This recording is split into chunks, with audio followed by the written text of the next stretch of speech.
Good morning, Team 200. I hope you're doing well. Today is Thursday, March 19th, and we'll continue in Charlie and the Chocolate Factory, chapters 7, 8, and 9. So if you want to open your books to page 26, I'll start with chapter 7, Charlie's Birthday. "Happy birthday!" cried the four old grandparents as Charlie came into their room early the next morning. Charlie smiled nervously and sat down on the edge of the bed. He was holding his present, his only present, very carefully in his two hands. "Wonka's Whipple Scrumptious Fudge Mallow Delight," it said on the wrapper. The four old people, two at either end of the bed, propped themselves up on their pillows and stared with anxious eyes at the candy bar in Charlie's hands. Mr. and Mrs. Bucket came in and stood at the foot of the bed watching Charlie. The room became silent.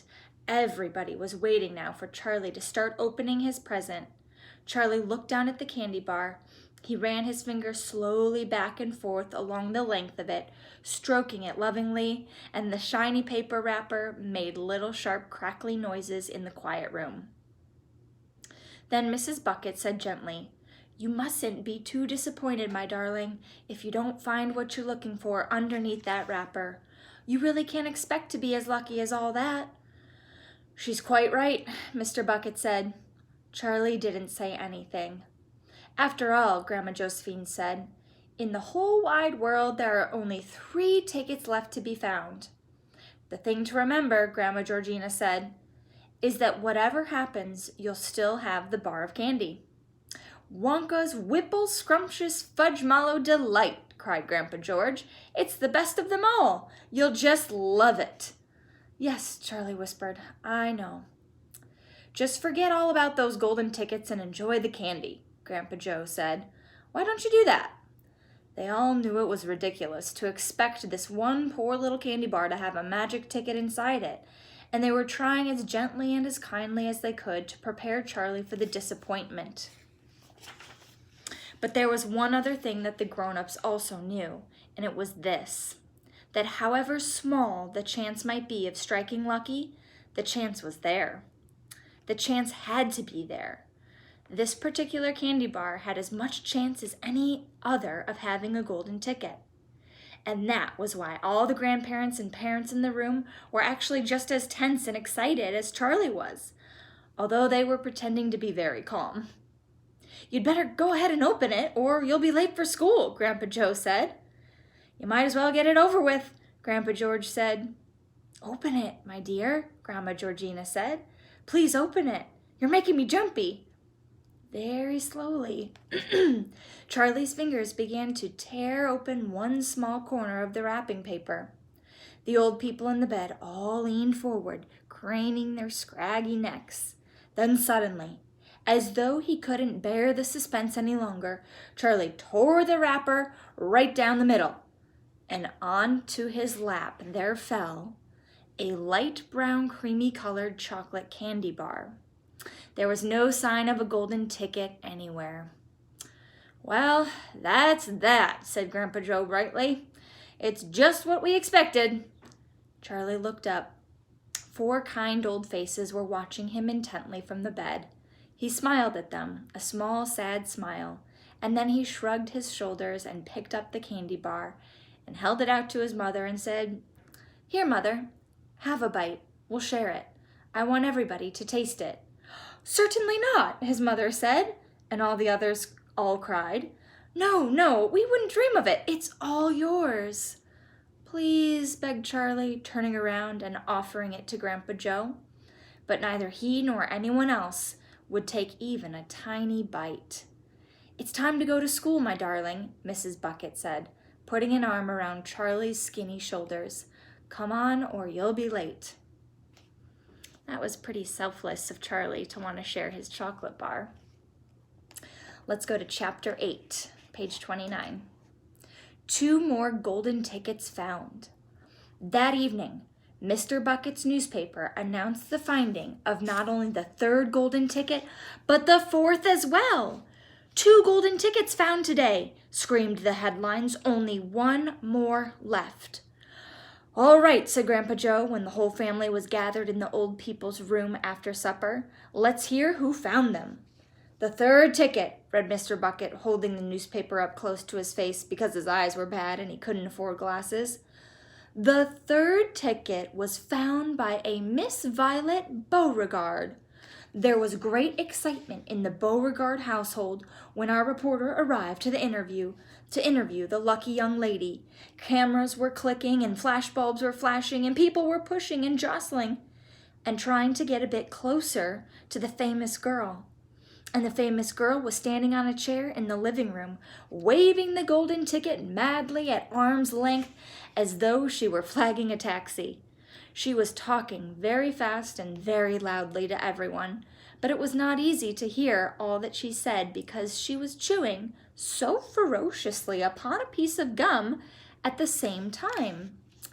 "I'm a gum chewer normally," she shouted, "but when I heard about these ticket things of Mr. Wonka's, I laid off the gum and switched to candy bars in the hope of striking lucky. Now, of course, I'm right back on gum. I just adore gum. I can't do without it. I munch it all day long, except for a few minutes at mealtimes when I take it out and stick it behind my ear for safekeeping.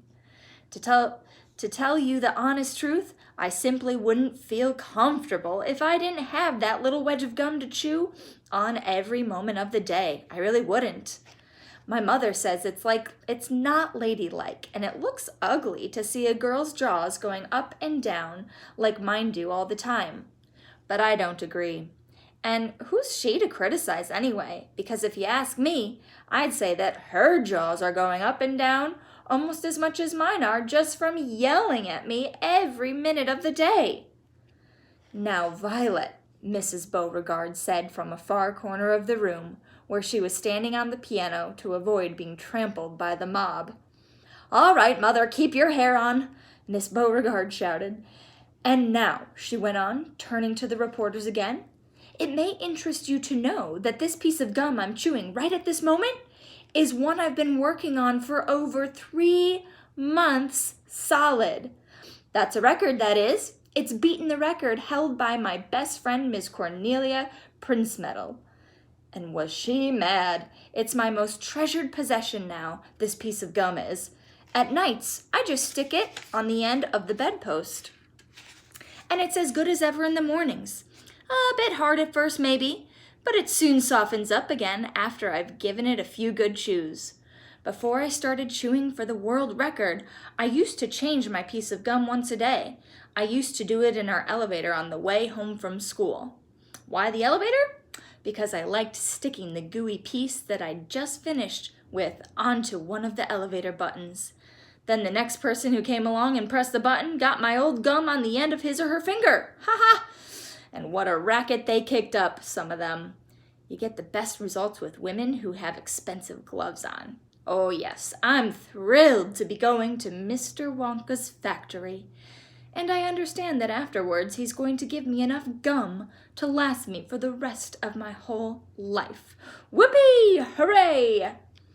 "Beastly girl," said Grandma Josephine. "Despicable," said Grandma Georgina. "She'll come to a sticky end one day chewing all that gum. You see if she doesn't." "And who got the 4th ticket? Who got the 4th golden ticket, Daddy?" Charlie asked. "Now let me see," said Mr. Bucket, peering at the newspaper again. "Ah, yes, here we are. The 4th golden ticket," he read, "was found by a boy called Mike TV. "Another bad lot, I'll be bound," muttered Grandma Josephine.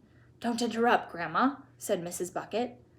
"The TV household," said Mr. Bucket, going on with his reading, "was crammed like all the others with excited visitors when our reporter arrived, but young Mike TV, the lucky winner, seemed extremely annoyed by the whole business. 'Can't you fools see I'm watching TV?' he said angrily. 'I wish you wouldn't interrupt.'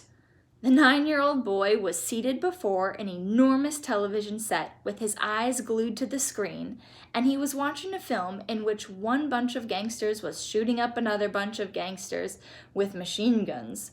Mike TV himself had no less than 18 toy pistols of various sizes hanging from belts around his body, and every now and again he would leap up into the air and fire off half a dozen rounds from one or another of these weapons.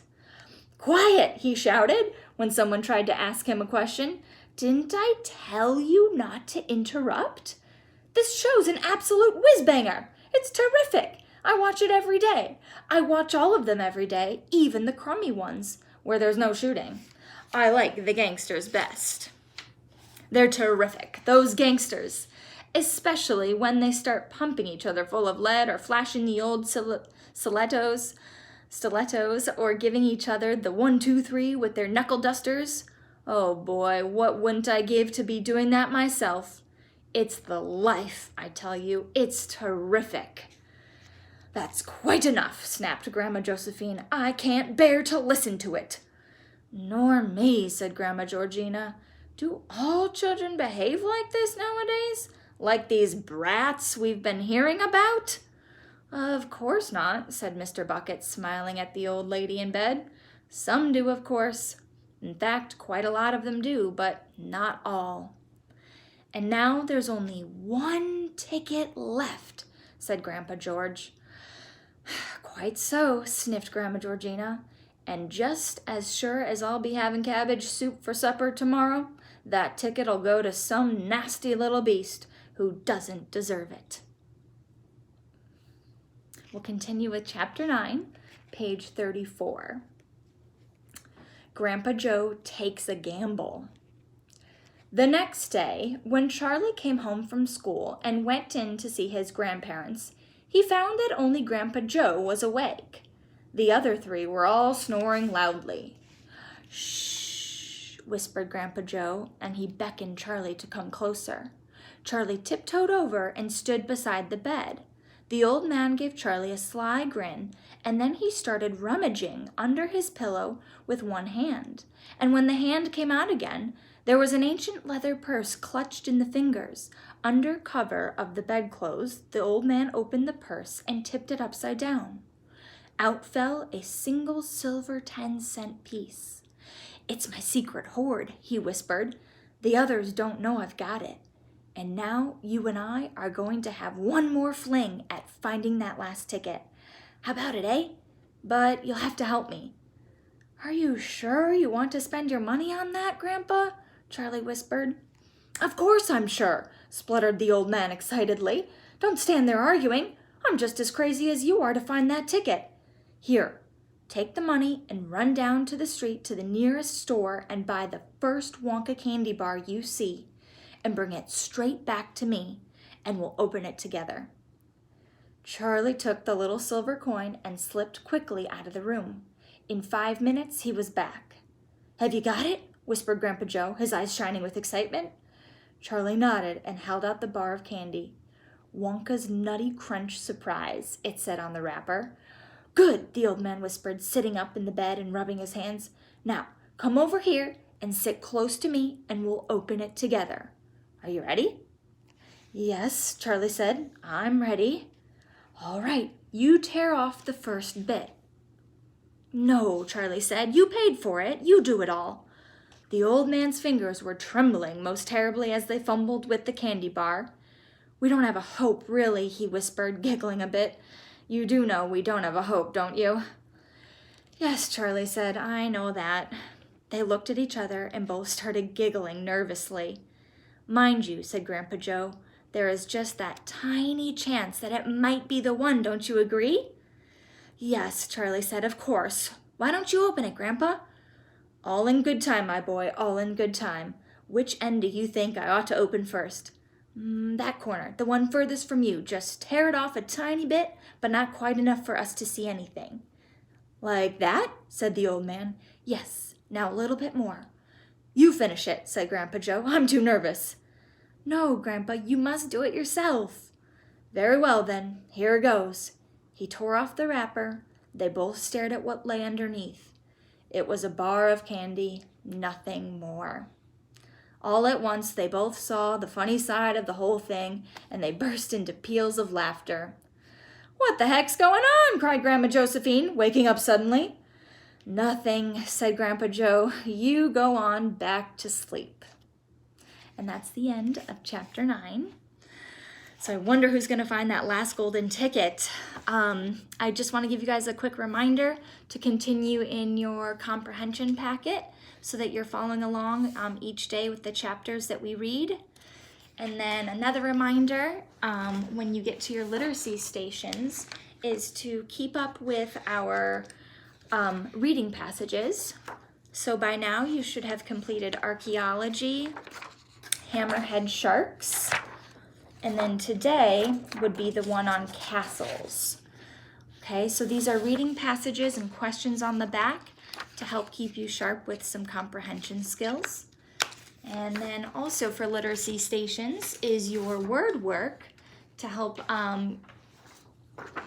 get you good practice in introducing some new prefixes and Greek and Latin roots. So remember, try to do 3 a day, and you can have a sibling or adult help you. And then of course in the afternoon, CNN 10 and math.